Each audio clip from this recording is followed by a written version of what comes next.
Bonsoir. Dans cette nouvelle causerie du 26 juin au soir, je vais parler d'un sujet que j'ai rarement traité, et à tort d'ailleurs, c'est la question des astéroïdes. En 1801, 20 ans après la découverte d'Uranus, on découvre Cérès. C'est une découverte qui a été faite à partir d'un observatoire sicilien, par Calvi. Le cas de Cérès est bien différent de celui d'Uranus. Et il pose beaucoup plus de problèmes que Uranus à l'astrologie. Jusqu'à présent, j'avais un petit peu négligé cette question. Et pourtant, elle va bien dans mon sens, dans mes travaux. En effet, il faut d'abord rappeler que, selon la loi de Bode, qui a été formulée en 1772, donc quelques années avant la découverte d'Uranus, il y a une planète qui doit se placer entre Mars et Jupiter.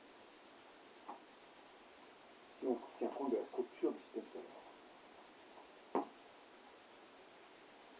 Et en 1801, on découvre donc une planète qui correspond à ce positionnement entre Mars et Jupiter. Et puis, coup sur coup, dans les années qui suivront, on découvre trois autres astéroïdes, on va appeler ça des astéroïdes, qui ont pour nom, je ne les dis pas pour dans l'ordre, Pallas, Junon et Vesta. Et puis aujourd'hui, on en est, je crois, à plusieurs milliers, 15 000 astéroïdes qui circulent dans cette couronne entre Mars et Jupiter. Qu'est-ce que ça signifie? D'abord, ça pose un problème pour les chercheurs comme Jean-Pierre Nicolas, qui sont convaincus par mal de monde, que l'astrologie est une sorte de logos, de loi concernant le système solaire. Jean-Pierre Nicolas a ainsi réparti les planètes en trois groupes, en dehors de la Lune: Soleil, Mercure, Vénus, Mars, Jupiter et Saturne, et Uranus et Pluton. C'est un système trinitaire, bien gentil, mais qui a deux défauts. D'abord parce que, justement, en 2006, Pluton va être dégradé, et va se retrouver justement au même stade que Cérès, une sorte de nanoplanète. Parce que Cérès, bien que très proche de la Terre, parce que on voit bien Mars et Jupiter et Saturne, par sa petite taille, il n'était pas visible à l'œil.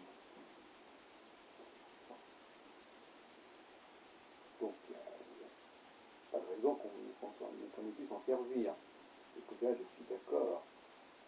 Mais, quelque part, culturellement, elle fait partie de ce qu'on peut appeler des septénaires.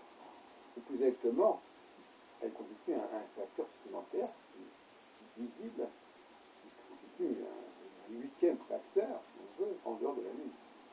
Enfin, avec la Lune. Vous savez que récemment, je me suis posé la question de savoir si Uranus faisait partie du système astrologique originel. Mais, parce que Uranus est aussi. Alors lui, par contre, il est visible à l'œil nu, à la différence de Cérès.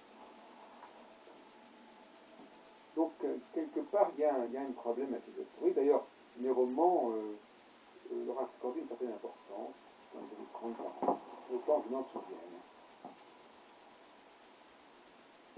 Il leur a attribué un signe, un demi.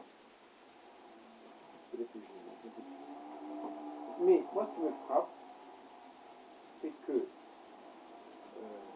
on ne peut pas comme ça faire une chose. Si la structure du système solaire, d'après la loi de Titius-Bode, comporte bel et bien une planète qui aurait disparu, mais qui a existé, qui aurait éclaté en quelque sorte, et dont on aurait des bribes, des fragments, à commencer par le premier fragment découvert en 1801, eh bien, ça signifie qu'on a un élément qui manque à l'astrologie. On a une donnée qui manquerait à l'astrologie. À une astrologie qui partirait du principe, qui n'est pas notre cas d'ailleurs, que le système solaire est un tout, et donc c'est un tout, donc il faut tenir compte de tous les facteurs. Donc de toute façon, je n'arrive autant, je peux admettre que l'on dit que l'astrologie ne travaille que sur Saturne. Bon, c'est un choix que les hommes ont fait pour fonder une cyclicité. Mais autrement, si on dit qu'il faut prendre la totalité du système solaire, en tout cas le système solaire visible, et peut-être même invisible, et bien dans ce cas-là, on n'a pas le choix, on est obligé de se servir du Cérès. Alors si on nous dit, oui mais Cérès est trop petit, à ce moment-là c'est valable aussi pour Pluton. Et la question n'est pas de savoir s'il faut servir de Cérès ou pas, ou de Pluton ou pas. La question c'est de savoir si le fait que cette planète a éclaté ne constitue pas un problème pour l'astrologie, tout simplement. Ne constitue pas un élément qui manque à l'astrologie. Parce que, tenir compte de Cérès, c'est bien, mais pourquoi Cérès? Pourquoi pas Pallas, Junon, Vesta, qui ne sont pas au même endroit? Donc la position de Cérès ne remplace pas, en aucune façon, ne saurait se substituer à la position de la planète originelle dont Cérès est issu.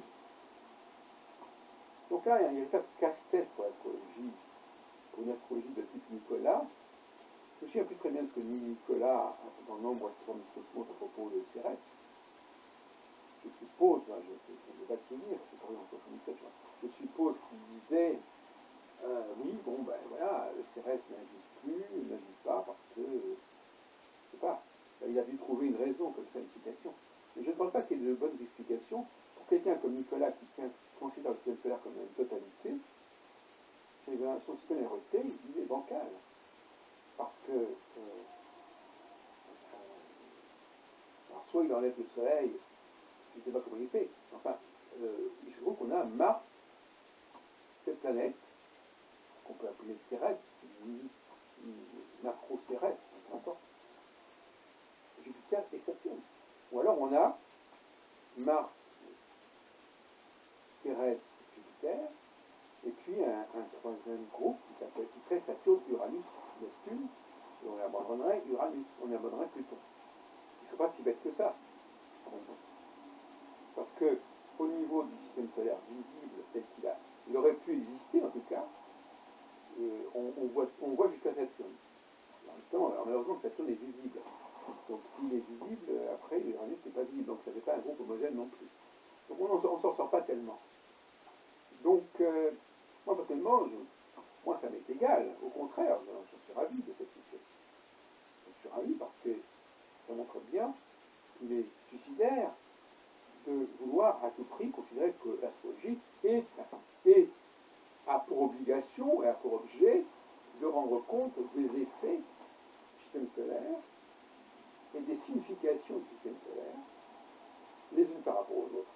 C'est ce là, n'est-ce pas, l'astrologie, éloignement, tout ça. Mais moi je suis désolé, moi je demande à ce que l'on tienne compte de ces règles.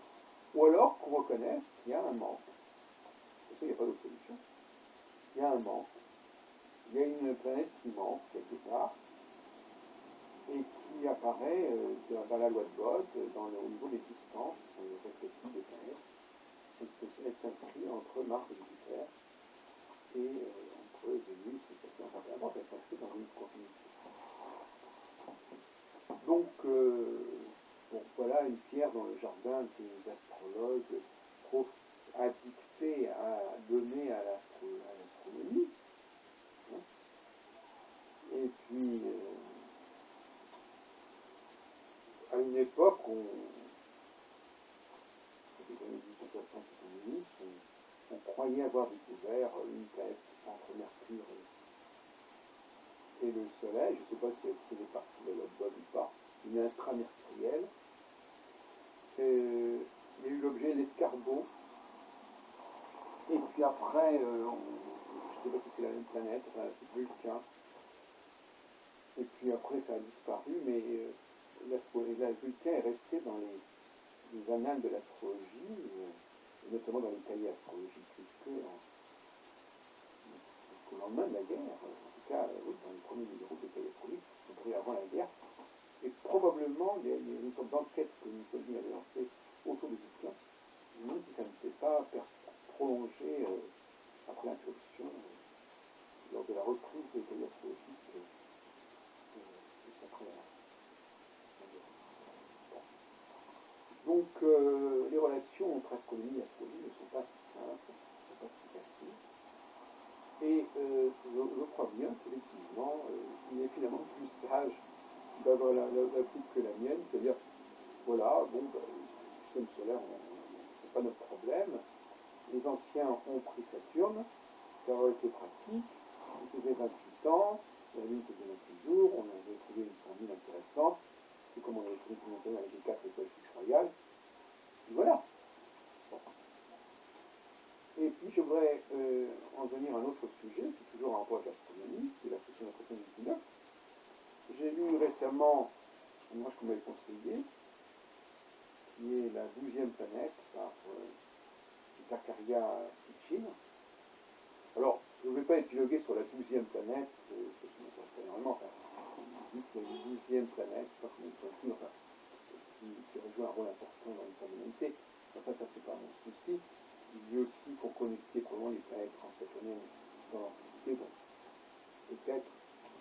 Mais ce que je retiens surtout, et il n'est pas le premier à le dire, mais ça me trouve qu'il le dit de manière assez claire, il insiste sur le fait qu'effectivement, le bélier, la constellation du bélier, qui ne s'appelait pas encore le bélier, je ne sais pas comment faire là-dessus, est bien la dernière constellation du zodiaque avant le démarrage du zodiaque dans la constellation qu'on appelle aujourd'hui Taureau. Alors, il faut bien être clair là-dessus. On n'est pas en train forcément de parler de constellations qui avaient les mêmes noms que nous connaissons.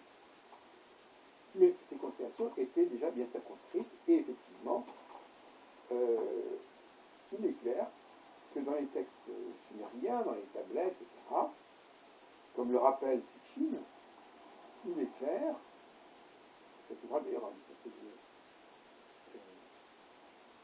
qui est paru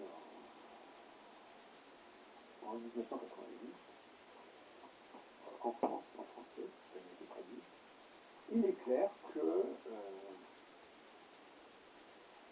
ce qu'on appelle la constellation du Bélier était en fait la dernière constellation. Alors moi j'y suis arrivé par d'autres voies, et justement d'autant plus intéressantes, d'autres voies, pas de ce point de vue-là, mais simplement d'un point de vue structurel, en disant que le système des demi-exaltations est organisé autour d'un axe qui passe entre le Bélier et le Taureau, une demi, entre le Cancer et le Lion, une demi, et donc par conséquent, il dit bien que ça ne correspond pas au système actuel. Et les équinoxes celtiques ne passent plus actuellement entre le Bélier et le Taureau, ni entre le Cancer et le Lion. Hein, ça passe maintenant entre le Poisson et le Bélier, et entre le Gémeaux et le Cancer. Donc il y a eu un décalage. Et ce qui est curieux, c'est que personne ne l'ait jamais signalé. Moi-même, j'ai travaillé pendant des décennies sur cette question des demi-exaltations, sans le signaler. Je trouve qu'on peut être abruti par un ensemble de choses, on ne fait pas attention, on est fatigué de vouloir tout étudier, tout contrôler, tout vérifier, et on laisse passer des énormités. Et là, bon, c'est clair, là, il n'y a pas de problème. Bon, je dis aussi, dans un autre texte, que si le soleil est actuellement bélier, c'est pas du tout le cas, en réalité, c'était probablement le cas à l'époque de Ptolémée, mais ça correspondait au fait que l'équinoxe de printemps se déroulait dans la constellation du Bélier, mais nos astrologues qui sont si friands de tenir compte de la fin d'équinoxe devraient désormais mettre l'exaltation du soleil